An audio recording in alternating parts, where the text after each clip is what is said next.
नमस्कार. मी सौ मंजुषा गारखेडकर, Dnyanganga English medium स्कूलच्या दुपार विभागात गणित आणि विज्ञान शिक्षिका म्हणून कार्यरत आहे.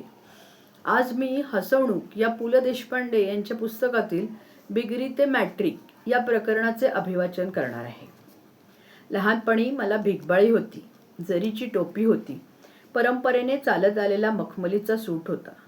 तसे काहीही कमी नव्हते, पण बालपणात सुखात गेले म्हणताना जीभ अडखळते. माझ्या तथाकथित रम्य बालपणाला तडा पाडण्याच्या श्रेयाचे पहिले मानकरी दामले मास्तर हे नाव धारण करणारे कर्दनकाळ होते. आमच्या मुंबईच्या बाल्या लोकांची एक सवय आहे, कुठेही मांजर दिसले की हातात जे असेल ते फेकून त्याला मारतात. या दोन जमातींचे पूर्वजन्मीचे जे काही वैर असेल त्याचा या जन्मी सूड काढतात. मांजराच्या बाबतीत जसे बाल्याचे, तेच मुलांच्या बाबतीत दामले मास्तरांचे असे.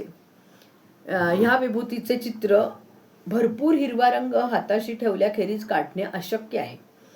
ते रोजच्या दाढीबरोबर गोटाही रोज करून घेत असावे, कारण घाम पुसायला टोपी काढली की डोक्यावरचे एरंडीचे पान आणि गोट्याचा हिरवा रंग मिसळून जायचे. दाढी हिरवीगार असायची.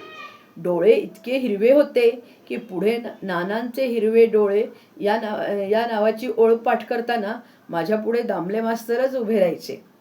एवढ्यानेच भागले नाही म्हणून ते हिरव्या रंगाचा डगलाही घालायचे. हातात हिरवागार चिंचेचा फोक असे. उजव्या हाताला लांब लचक हिरवे बोट फुटल्यासारखा तो हातात सदैव वागवीत. सकाळचा दूधवाला त्यांना दुधाबरोबर एक एक फोक आणून देत असावा. ह्या सगळ्यांच्या जोडीला बाकीच्या हिरव्या रंगाला फिके पाडणारे अत्यंत हिरवट बोलणे.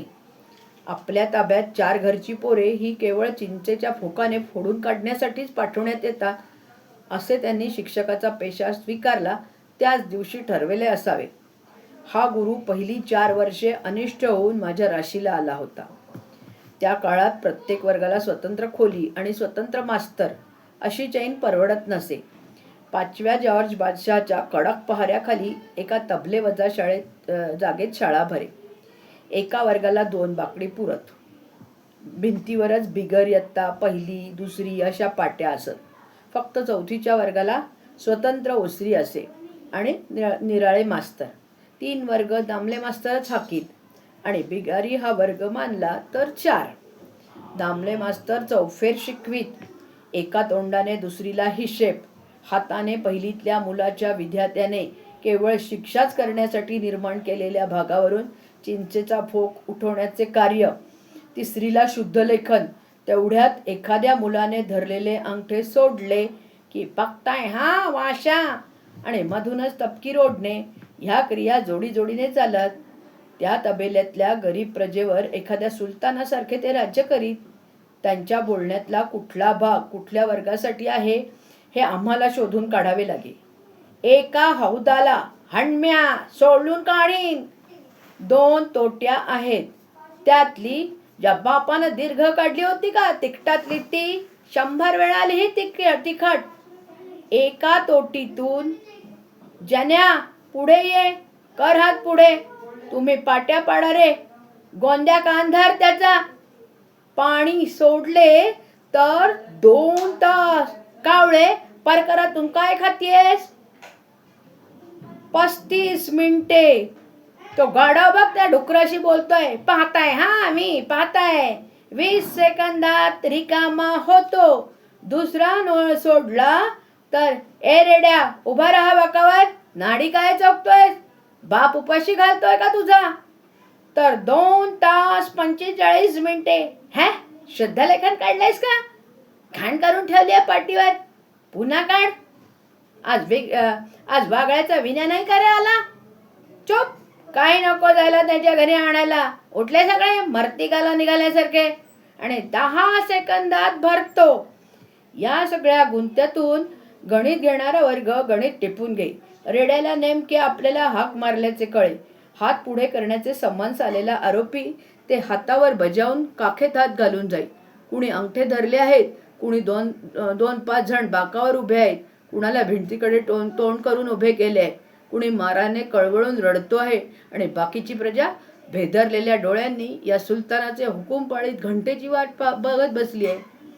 ते एक कुणाही सहृदय माणसाचे अंतःकरण भरून यावे असे दृश्य असायचे. माझ्या नासलेल्या बालपणी ड्रॉइंगच्या पुस्तकात देखील ज्या रेघोट्या असत त्यांना चित्र म्हणणे जीवावर येई. भूगोलाच्या पुस्तकात एकच चित्र, राजाभाई टॉवर आणि वसईचा पूल असा निरनिराळा मजकूर घालून छापले होते.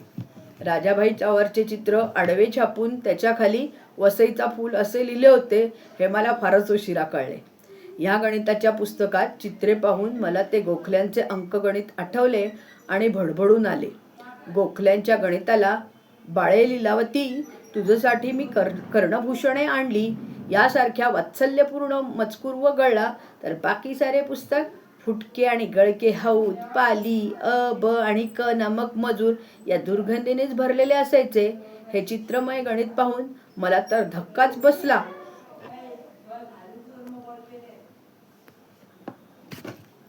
या मानाने माझ्या पिढीने खूपच सोचले.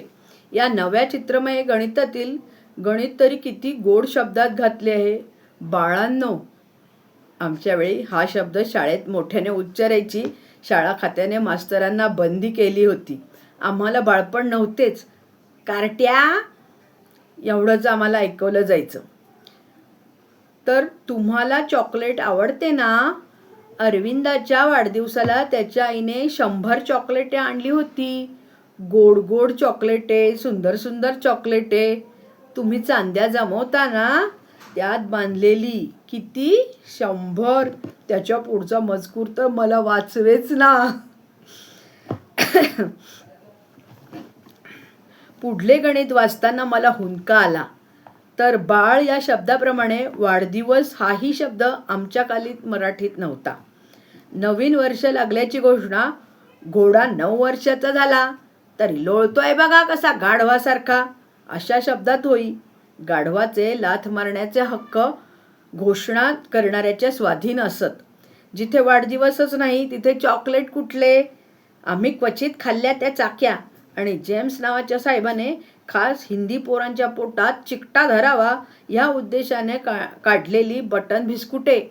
त्या बिस्कुटांचेही उभ्या चिमटीने 2 भाग करून पुरवून खावे लागत.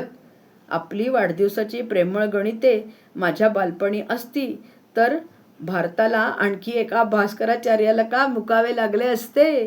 धन्यवाद.